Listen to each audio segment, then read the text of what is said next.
प्यारे बच्चों, कैसे हैं आप सभी। आशा करती हूँ आप सब बहुत अच्छे होंगे। तो बच्चों, मैं हूँ आपकी हिंदी व्याकरण की अध्यापिका और आज हम पढ़ेंगे आपकी सुगंध व्याकरण बुक क्लास 2।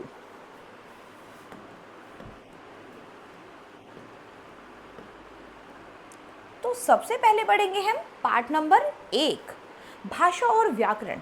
तो भाषा और व्याकरण क्या है, ठीक है। तो सबसे पहले पढ़ेंगे हम भाषा के बारे में, यानी भाषा क्या चीज़ है जिसके द्वारा हम अपनी बातचीत करते हैं, किसी की बात को सुनते हैं, समझते हैं, अपने विचारों को एक दूसरे के सामने रखते हैं, वो हमारी भाषा कहलाती है।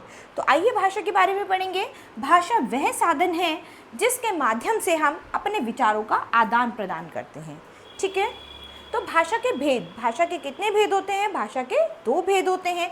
पहला मौखिक भाषा, दूसरा लिखित भाषा। तो मौखिक भाषा कौन सी होती है? जब हम अपने मन के भावों को मुख द्वारा प्रकट करते हैं तो वह मौखिक भाषा कहलाती है। जैसे कि बोलना, किसी से बातचीत करना, भाषण देना, ये सब हमारी क्या है? मौखिक भाषा के अंतर्गत आते हैं। इसके बाद आती है लिखित भाषा। जब हम अपने मनोभावों को लेखनी द्वारा लिखकर प्रकट करते हैं तो वह लिखित भाषा कहलाती है, जैसे कि पत्र लिखना, लेख लिखना आदि, ठीक है। इसके बाद हम पढ़ेंगे व्याकरण। तो व्याकरण क्या है? व्याकरण, भाषा के शुद्ध रूप को हम व्याकरण कहते हैं, ठीक है। तो भाषा वाक्यों से बनती है और वाक्य शब्दों से बनते हैं, लेकिन शब्दों को एक निश्चित ढंग से रखने पर ही वाक्य बनते हैं। मनमाने ढंग से शब्दों को कहीं भी रख देने से वाक्य नहीं बनता या अर्थहीन बनता है, ठीक है। तो इस बात को ठीक से समझाने के लिए दिए गए उदाहरणों को ध्यान से देखिए। तो पहला है, खाना राजू पेट भर खाया ने, ठीक है। तो क्या ये वाक्य सही है? गलत।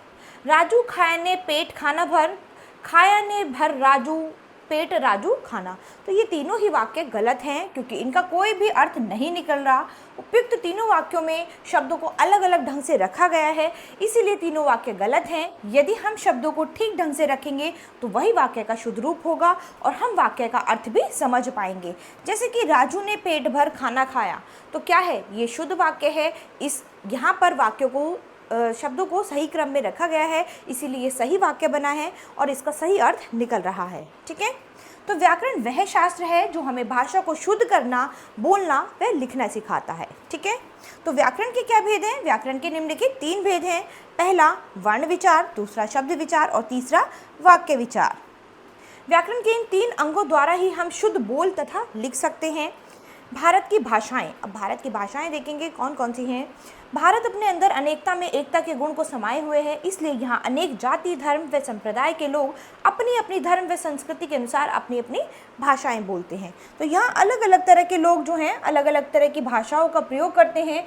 जैसे कि उत्तर भारत में खड़ी बोली यानी हिंदी बोली जाती है, पंजाब में पंजाबी, बिहार में भोजपुरी, असम में असमिया, दक्षिण भारत में तमिल, तेलुगु, कन्नड़ और पूर्वी भारत में अवधी, ब्रज और पश्चिम भारत में मराठी और गुजराती बोली जाती है, ठीक है। तो हिंदी हमारे देश के अधिक भागों में लिखित तथा मौखिक रूप से प्रयोग की जाती है, इसलिए हिंदी हमारी क्या है?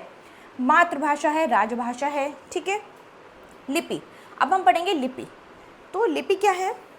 किसी भी भाषा को लिखने के लिए जिन संकेतों का प्रयोग किया जाता है उसे हम लिपि कहते हैं। हिंदी भाषा देवनागरी लिपि में लिखी जाती है तथा अंग्रेजी भाषा रोमन लिपि में लिखी जाती है, ठीक है। जिन चिन्हों के द्वारा कोई भाषा लिखी जाती है उसे लिपि कहते हैं। जैसे कि हिंदी भाषा जो है वो देवनागरी लिपि में लिखी जाती है, पंजाबी गुरुमुखी में, उर्दू फारसी में, अंग्रेजी रोमन में, ठीक है। तो बच्चों, यहाँ पर हमने भाषा, भाषा के शुद्ध रूप, व्याकरण तथा लिपि, इन तीनों के बारे में अच्छे से पढ़ा है। तो आप अभ्यास में एक बार फिर इसे दोहराएंगे तो ये पाठ हमारा यहीं खत्म होता है। आशा करती हूँ आपको बहुत अच्छे से समझ आया होगा। तो अब हम आपसे मिलेंगे आपकी नई क्लास में। धन्यवाद।